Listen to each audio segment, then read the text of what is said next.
저의 경우에는 18살, 그러니까 미국 나이로 18살, 고등학교 3학년 때, 미국식으로 하자면 12학년 때 처음으로 예수님을 믿고 영접을 했습니다. 여러분들은 몇 살 때 처음 예수님을 믿으신 것 같습니까?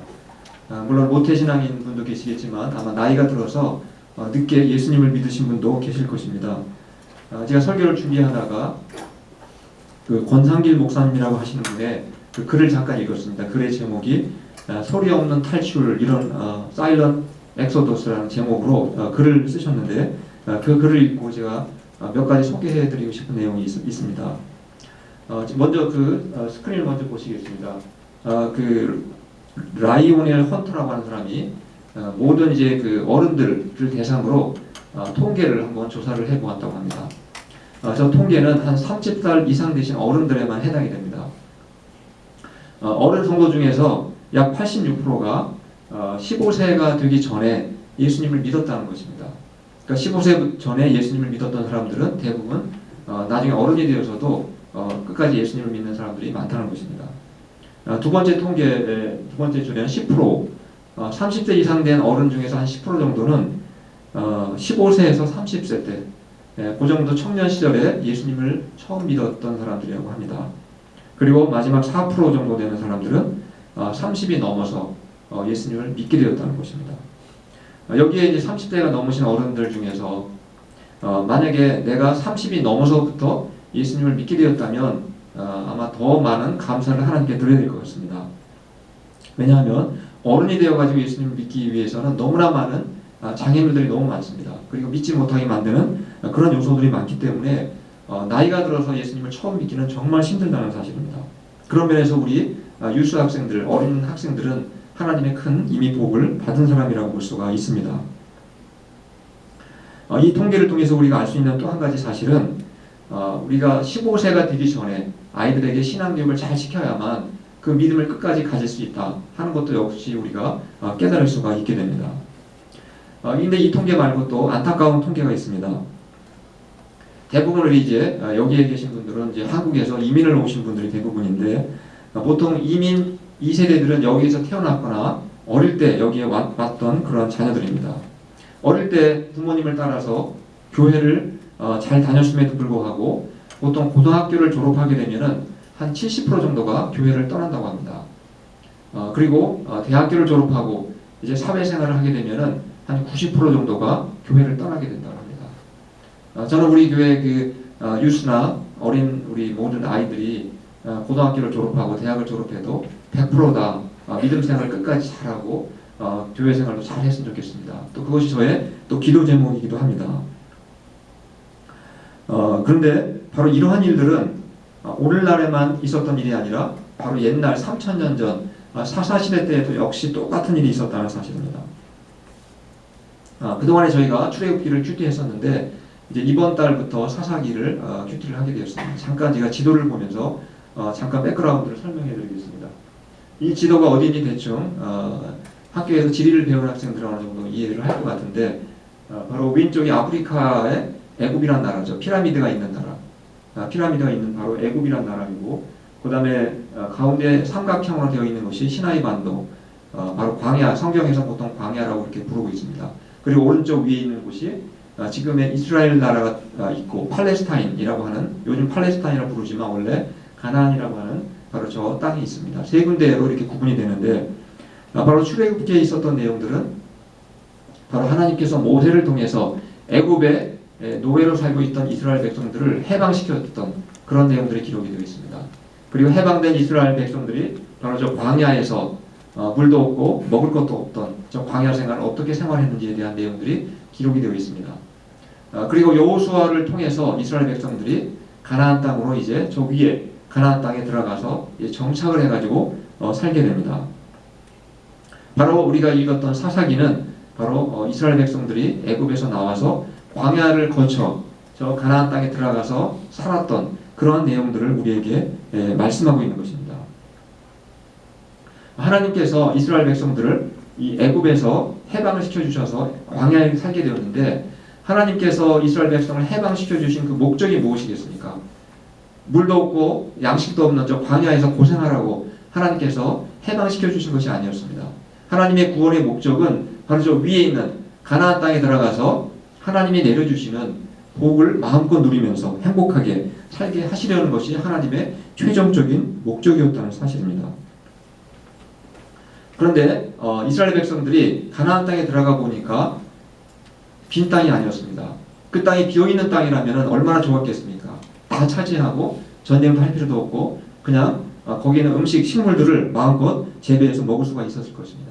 그러나 저 가나안 땅에는 이미 살고 있던 원주민들이 있었습니다. 결국 이스라엘 사람들이 저 가나안 땅에 들어가서 살기 위해서는 필연적으로 피할 수 없는 일이 생기게 된 것입니다. 무엇이겠습니까? 바로 전쟁을 안 할 수가 없었던 것입니다. 저 땅에는 이미 가나안 원주민들이 농사를 짓고 있었기 때문에 이스라엘 백성들이 그 땅을 차지하기 위해서는 계속되는 전쟁을 할 수밖에 없었는데 바로 하나님은 여호수아를 통해서 바로 저 가나안 땅을 정복할 수 있도록 도와주셨습니다. 그리고 나서 여호수아가 그 다음 한번 그림을 보시겠습니다. 바로 이 땅이 가나안 땅인데 가나안 땅에 다 들어가고 나서 하나님께서 여호수아를 통해서 12지파 이스라엘의 12지파들에게 땅을 골고루 공평하게 분배를 해 주었습니다.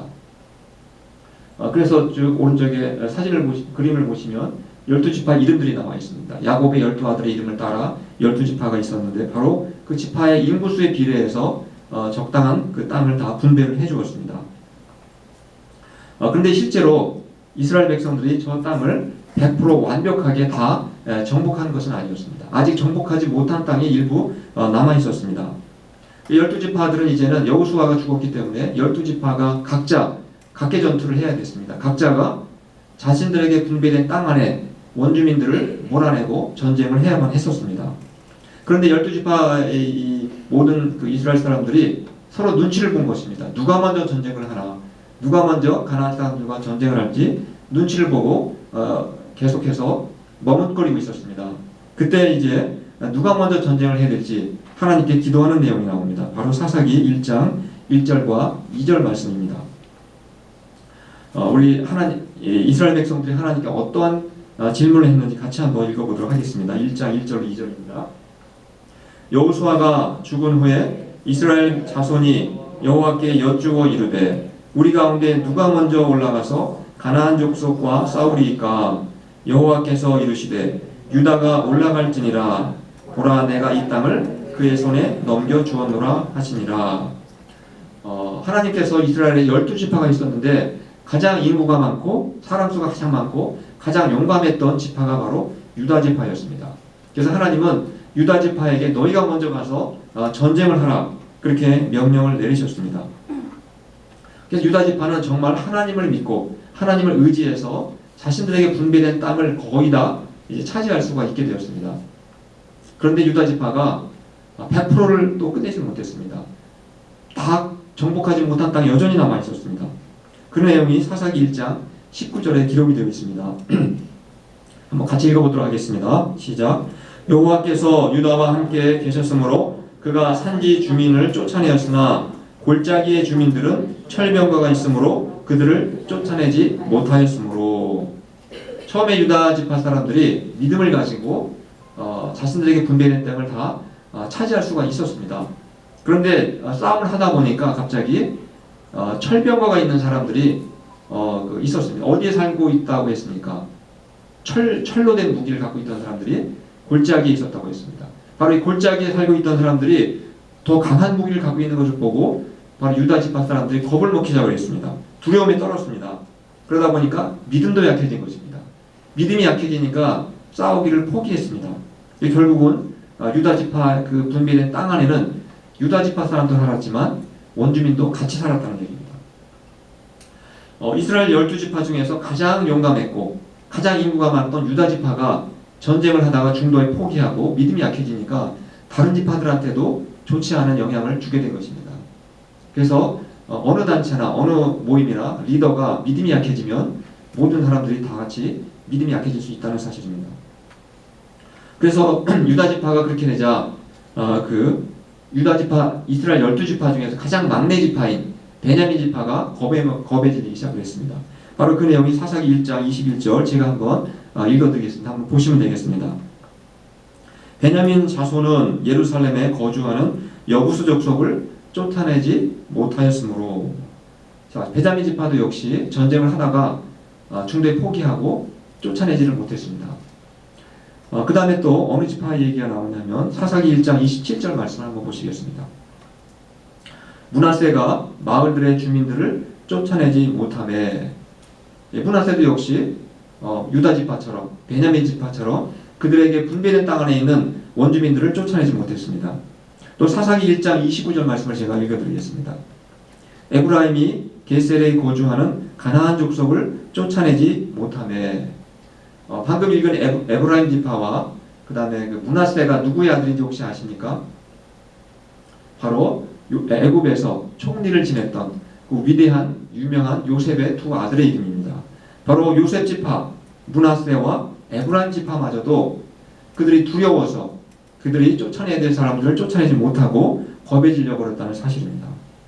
그렇다면 나머지 지파들은 어떻게 했을 것 같습니까? 12지파 중에 지금 앞에 있는 유다 지파, 요셉 지파, 베냐민 지파 다 겁에 떨고 있는데 나머지 지파들은 어떠했는지 사사기 1장 30절에서 34절 말씀을 제가 요약을 해서 읽어드리도록 하겠습니다. 앞에 그냥 보시면 되겠습니다. 스불론은 기브론 주민과 나할롯 주민을 쫓아내지 못하였으므로 아셀이 주민을 쫓아내지 못하고 납달리는 주민을 쫓아내지 못하고 아모리 족속이 단 지파를 산지로 몰아놓고 골짜기에 내려오기를 용납하지 아니하였으며.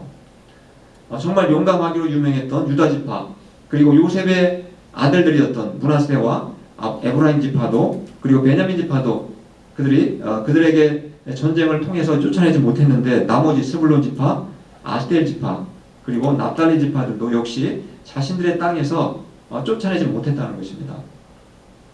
근데 단지파는 심지어 보시면 여기 맨 밑에 단지파는 쫓아내지 못하는 기는커녕 쫓겨나게 되었습니다. 산지로 쫓겨났다가 나중에는 다른 곳으로 단지파는 피신을 가게 됩니다. 이렇게 가나안 땅에 들어온 그 믿음의 1세대들이 온전히 승리하는 삶을 살지를 못하게 되었다는 사실입니다. 이스라엘 백성들이 왜 정복하는 데 실패한 것 같습니까? 그들이 군사의 수가 부족했습니까? 아니면 무기가 부족했겠습니까? 아니면 그들이 전략이 부족해서 쫓아내지 못했다고 생각하십니까? 그들이 나머지 사람들을 쫓아내지 못한 가장 근본적인 이유는 바로 믿음이 부족했다는 사실입니다. 하나님께서는 이미 가나안 땅을 내가 너희들에게 다 주겠다 이러한 약속을 아브라함에게도 해주셨고 이삭에게도 하셨고 또 야곱에게도 이미 약속을 해주셨습니다. 또 모세에게도 약속하셨고 여호수아에게도 약속을 하셔서 내가 가나안 땅을 너희들에게 다 주겠다라고 약속을 해주셨습니다. 그럼에도 불구하고 이스라엘 백성들이 그 약속을 끝까지 믿지를 못했다는 사실입니다. 그러다 보니까 2세대 자녀들이 부모님들이 믿는 여호와 하나님을 그들이 과연 그 하나님이 이방의 신보다 뭐가 더 뛰어나냐 이러한 의문이 생기기 시작을 한 것입니다. 그리고 하나님을 내가 꼭 믿어야 할 필요가 있나 이러한 의문에 사로잡히게 되었습니다. 바로 그러한 상황을 우리에게 잘 설명해 준 성경 구절이 오늘 읽었던 말씀인데 사사기 2장 10절 말씀입니다. 우리 한번 같이 읽어보도록 해보겠습니다. 시작. 그 세대의 사람도 다 그 조상들에게로 돌아갔고 그 후에 일어난 다른 세대는 여호와를 알지 못하며 여호와께서 이스라엘을 위하여 행하신 일도 알지 못하였더라. 여기 보면 두 세대가 나오고 있습니다. 영어로 제너레이션이라고 되어 있죠. 첫 번째 그 세대 바로 아버지 부모님 세대를 말하는 1세대를 말하는 것입니다. 그 다음에 다른 세대는 바로 자녀들 이 두 번째 세대를 말하는 것입니다. 우리가 미국에 이민을 오게 되면 부모님들을 보통 1세대라고 부르지 않습니까? 그리고 여러분들은 보통 우리 유수 학생들은 보통 2세대 또는 이제 중간에 오면 1.5세대 이렇게 부르기도 합니다. 바로 그 세대는 첫 번째 부모 세대를 말하는 것이고 바로 다음 세대는 두 번째 자녀 세대를 말하는 것입니다. 이 말씀을 요즘식으로 만약에 제가 풀어서 말한다면 바로 미국으로 이민 오신 부모님 1세대들이 다 죽게 되자 2세대 자녀들이 이제 교회를 떠나고 하나님을 멀리하게 되었다. 그런 말씀을 하고 있는 것입니다. 그래서 사사시대 때 바로 1세 부모님들이 믿음으로 승리하지 못하다 보니까 실패하다 보니까 2세 자녀들 역시 하나님을 떠나게 되고 점점 부지와 불신앙으로 그렇게 빠지게 되었다는 사실입니다. 할아버지 때에는 모세를 통해서 아까 지도에서 보신 것처럼 애굽에서 해방하는 놀라운 승리의 경험도 했었습니다.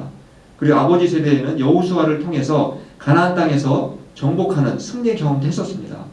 그런데 이 가나안에 들어오고 나서 정말 복의 땅이 젖과 꿀이 흐르는 그런 축복의 땅에 들어와서 정작 그들이 믿음으로 승리하는 경험을 하지 못하게 된 것입니다. 오히려 이방신들 그리고 세상 문화의 쾌락에 빠져서 오히려 하나님의 백성인지 아닌지 구분할 수도 없을 만큼 그렇게 타락하고 말았다는 것입니다. 여러분 지금까지 읽었던 지금까지 말씀드린 이런 이야기들은 옛날 3000년 전 이야기가 아니라는 사실입니다. 바로 오늘 우리들의 이야기와 똑같다는 사실입니다. 이스라엘 백성들이 가나안 땅에 들어갔을 때 빈 땅이 아니었기 때문에 반드시 해야 했던 것이 무엇이라고 했습니까? 전쟁을 해야만 했습니다. 싸워야만 했습니다. 그래서 원주민들과 싸워서 그들을 쫓아내야만 가나안 땅에서 살 수가 있었습니다. 그렇다면 여러분 신약시대인 오늘날 예수를 믿는 우리들은 무엇과 싸워야 되겠습니까? 우리의 싸움의 대상은 무엇입니까? 어떤 사람들은 싸우라고 했더니 타종교인들과 싸우는 사람들이 있습니다. 그래서 단군상, 한국의 단군상이 얼마나 많습니까? 단군상에 동상에 목을 잘라버리는 사람들도 있습니다. 기독교인들 중에서. 그리고 심지어 불교 절에 가서 불상을 부수거나 낙서를 하는 사람도 있습니다. 하나님께서 우리에게 싸우라고 하는 것은 타 종교인들과 종교 전쟁을 하라는 얘기가 아닙니다. 지금 종교 전쟁하는 사람들은 정말 종교의 본질을 잃어버리고 잘못된 그러한 삶을 살고 있는 것입니다. 하나님께서 우리에게 싸우라고 하는 대상은 사람이 아니라 바로 우리 안에 있는 죄와 싸우라는 것입니다. 히브리서 12장 4절 말씀을 같이 한번 읽어보도록 하겠습니다. 시작. 여러분은 죄와 맞서서 싸우지만 아직 피를 흘리기까지 대항한 일은 없습니다. 우리의 싸움의 대상은 사람이 아니라 내 안에 있는 죄라는 것입니다. 그리고 우리가 죄와 싸울 때 정말 피를 흘리기까지 열심히 싸우라는 것입니다. 히브리 저자가 바로 우리들에게 무엇과 싸워야 되는지 말씀하고 있습니다. 또 구체적으로 골로새 3장 5절에서 우리가 싸워야 될 것이 무엇인지 바울이 말씀하고 있습니다. 우리 한번 골로새 3장 5절 말씀도 같이 읽어보도록 하겠습니다. 시작. 그러므로 땅에 속한 지체의 일들 곧 음행과 더러움과 정욕과 악한 욕망과 탐욕을 죽이십시오. 탐욕은 우상 숭배입니다. 우리가 여기 열거되어 있는 이런 죄들과 싸울 뿐만 아니라 어떻게 하라고 했습니까? 죽이라는 것입니다. 무슨 말입니까? 내 안에서 죄를 쫓아내라는 것입니다. 완전히 내 안에 있는 죄를 정복하라는 것입니다. 우리가 싸우는 대상은 사람이 아니라 바로 내 안에 있는 바로 과거의 습관적인 죄라는 사실을 우리가 알 수가 있는 것입니다. 여러분은 예수님을 믿기 전에 내 안에 습관적으로 내가 짓던 죄를 지금은 어느 정도나 이기고 승리하고 계십니까? 아직도 내 안에 과거의 죄의 잔재들이 아마 남아있을 수가 있습니다. 그러나 내가 하나님을 믿고 의지함으로써 내 안에 있는 죄와 싸워 이기고 정말 내가 하나님께 순종하며 살아갈 때 바로 우리의 자녀들도 또 우리의 믿음의 후배들도 우리를 보고 우리를 본받아서 믿음으로 승리하며 죄와 싸워 이길 수가 있게 되는 것입니다. 그런데 3000년 전 이스라엘 사람들은 바로 이러한 면에서 그들이 실패를 하고 말았습니다. 그들의 자녀들은 실패하는 부모의 모습을 보고 하나님에 대해서 배울 수가 없었습니다. 오늘날도 마찬가지입니다. 우리의 자녀들이 부모님의 손을 잡고 교회에 나온다고 해서 저절로 믿음이 자라고 저절로 믿음이 생기는 것은 결코 아닙니다. 제가 또 다른 통계를 잠깐 하나 보여드리겠습니다.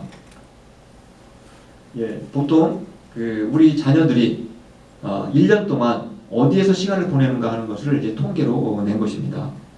여기 통계에 보시면은 가정에서 보통 하루에 8시간 정도 있는 것으로 되어 있고 1년 동안 2920시간 가정에 머물고 있다고 합니다. 물론 자는 시간은 뺀 것입니다. 그리고 두 번째 학교에서 보통 한 7시간 정도 있게 되는데 1년에 1820시간 정도 학교에 머물고 있다고 합니다. 교회에서는 이 통계를 내신 분은 보통 아이들이 교회에 4시간 있다고 생각을 해서 통계를 냈습니다. 그러나 우리의 경우는 어떻습니까? 한 2시간 반 정도 교회에 머물러 있습니다. 4시간 있다고 해도 한 208시간 정도 교회 안에 있다는 것입니다. 그러니까 교회에 있는 시간이 집에 있는 시간에 10분의 1도 안 됩니다. 우리 같은 경우는 20분의 1도 안 될 것입니다. 그리고 학교에서 있는 시간보다도 교회에 있는 시간은 극히 정말 적은 시간에 불과합니다. 따라서 우리가 자녀들이 물론 교회에서도 예배를 드리고 신앙교육을 계속 받고 있지만 실질적인 신앙교육은 결국은 가정에서 이루어져야 된다는 것을 우리가 알 수가 있는 것입니다. 가정에서 부모님들이 말씀을 열심히 읽는 모습을 보이지 않고는 자녀들도 말씀을 읽을 수가 없다는 것입니다. 그 많은 시간 동안 부모님들이 집에서 기도 생활을 열심히 해야만 자녀들도 그것을 본받아 기도할 수가 있게 됩니다. 그리고 부모님들이 예배를 귀중하게 여기고 예배를 소중하게 여길 때 자녀들도 역시 예배를 소중하게 여기고 하나님께 예배하는 일을 최우선으로 삼게 되는 것입니다. 부모님이 진실하고 정직하고 성실하게 살아갈 때 자녀들도 역시 그러한 모습을 본받아 그렇게 살아갈 수가 있는 것입니다. 한마디로 말씀드려서 부모님이 하나님 말씀에 철저하게 순종하며 살아갈 때 자녀들도 부모님을 본받아 철저하게 순종하면서 살아갈 수 있다는 것입니다. 사사시대 때 부모들의 자녀 신앙교육이 실패했을 때 어떤 결과가 나타나는지 여러분 아마 말씀을 읽었다면 아실 것입니다. 사사기 2장 15절 말씀을 같이 한번 읽어보도록 하겠습니다.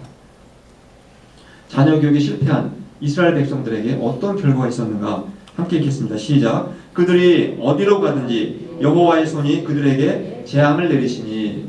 여러분 하나님은 자기의 백성들에게 복을 내리시기를 원하시는 분이십니다. 그리고 어느 부모치고 자기의 자식이 잘 되지 않기를 바라는 부모가 어디 있겠습니까? 그런데 하나님께서는 자기의 백성들이 가는 곳마다 무엇을 내렸다고 했습니까? 복을 주신 게 아니라 재앙을 내리셨다 이렇게 말씀하고 있습니다. 그렇다면 우리가 하나님께 벌을 받고 재앙을 받으면 우리는 빨리 정신을 차리고 내가 뭔가 잘못한 게 있구나. 그리고 회개하고 믿음을 회복해야 되는데 이스라엘 백성들은 그렇게 하지를 못했습니다. 하나님의 재앙을 받으면서도 깨닫지를 못했습니다. 그 결과 어떻게 되었는지 사사기 2장 19절 말씀을 우리 한번 같이 읽어보도록 하겠습니다. 시작. 그 사사가 죽은 후에 그들이 돌이켜 그들이 갈수록 더욱 타락하여 다른 신들을 따라 섬기며 그들이 하나님의 재앙을 받을수록 오히려 하나님을 더 멀리하고 더 타락했다는 것입니다. 도덕적으로 더 타락하고 결국은 어떻게 되었습니까? 이스라엘이 결국은 나라가 망하게 됩니다. 그래서 구약 성경에 이스라엘 역사의 가장 마지막은 망하는 것으로 끝나게 되어 있습니다. 그렇다면 우리는 어떻게 해야만 우리가 자녀들에게 또 우리의 신앙의 후배들에게 신앙교육을 잘하고 또 자녀들이 믿음 생활 정말 잘해서 하나님으로부터 재앙이 아닌 복을 받을 수 있도록 그렇게 만들 수가 있겠습니까? 하나님께서 그 방법을 이미 이스라엘 백성들에게 모세를 통해서 알려주셨습니다. 바로 신명기 6장 6절로 9절 말씀을 제가 한번 읽어드리겠습니다. 앞에 한번 보시면 되겠습니다. 오늘 내가 네게 명하는 이 말씀을 너는 마음에 새기고 네 자녀에게 부지런히 가르치며 집에 앉았을 때든지 길을 갈 때든지 누워 있을 때든지 일어날 때든지 이 말씀을 강론할 것이며 너는 또 그것을 내 손목에 매어 기호를 삼으며 내 미간에 붙여 표로 삼고 또 내 집 문설주와 바깥문에 기록할지니라. 바로 자녀들의 믿음 교육을 이렇게 하라는 겁니다. 이것을 도의 우리가 쉐마 교육이라고도 그렇게 부릅니다. 하나님께서 이스라엘 백성들 부모님들에게 자녀들에게 언제 말씀을 가르치라고 했습니까? 영어로는 when이 4번 나오죠. 그리고 한국말에는 때, when하고 같은 말 아닙니까? 때가 4번 나옵니다. 언제 말씀을 부지런히 가르치라고 했습니까? 교회에서만 가르치라고 했습니까? 집에 앉았을 때, 그리고 길에 걸어갈 때, 여행을 가실 때도 아이들이 말씀을 접할 수 있도록 하는 것도 좋은 방법이라고 생각이 됩니다. 그리고 아침에 일어날 때, 그리고 잘 때, 하루 종일 틈만 나면 아이들이 말씀을 계속 가르치라는 것입니다. 또 말씀을 기록하라고 되어 있습니다. 4군데. 어디에 있습니까? 말씀을 기록해서 손목에 팔찌로 차고 다니라는 겁니다. 그리고 말씀을 기록한 그 조그만 그 박스가 있는데 그거를 이마에다 붙이고 다니라는 말씀이고 미간은 이마를 의미합니다. 그 다음에 그 말씀을 또 집 문설주, 집의 안쪽이나 바깥쪽에다 항상 말씀을 기록한 것을 걸어두라는 것입니다. 들어오고 나갈 때마다 말씀을 볼 수 있게. 그러니까 화장실에다가 말씀을 걸어두는 것 좋은 방법 중에 하나일 거라고 생각이 됩니다. 이렇게 하나님은 쉬지 않고 하루 종일 틈이 날 때마다 말씀을 부지런히 가르치라 이렇게 말씀하고 있습니다. 우리는 신앙교육에 비결이 있다고 생각하면 안 됩니다. 특별한 방법이 있는 것이 아니라 어려서부터 하나님 말씀을 부지런히 가르치고 말씀을 접할 수 있게 해주고 그리고 그런 것이 최선의 방법이라는 사실입니다. 그래서 저는 우리 부모님들이 혹시 다른 모임에는 빠질지 몰라도 성경을 공부하는 모임이 있다면 절대로 빠지지 말고 참석할 수 있도록 그렇게 도와주시기를 바랍니다. 또 가정에서도 아이들이 배가 고프면 밥을 먹듯이 정말 밥을 굶더라도 하나님 말씀의 영의 양식인 말씀은 굶지 않도록 그렇게 했으면 좋겠습니다. 아까 말씀드렸듯이 사사시대 이후 이스라엘 백성들은 더욱 타락하고 타락해서 결국 나라가 망했다고 했습니다. 2000년 전 이스라엘은 나라가 망했습니다. 물론 지금 한 50년 전에 나라가 회복이 되었지만 2000년 동안 방황을 했습니다. 그러나 그들이 나라가 망하고 나서 그때 비로소 깨달았습니다. 그래서 한 500년 전서부터 그들이 새로운 문화를 갖게 되었는데 아이들이 13세가 되기 전에 그러니까 한 초등학교 학생, 중학교 올라가기 전까지 성경을 철저하게 배우게 하고 철저하게 암통을 시킨다는 것입니다. 거의 모세오경을 다 외우다시피 한다고 합니다. 그리고 13세가 되면은 성인식을 하게 되는데 우리는 보통 20세 하게 되는데 이스라엘은 13세가 될 때 성인식을 합니다. 그 성인식 사진을 잠깐 보여드리겠습니다.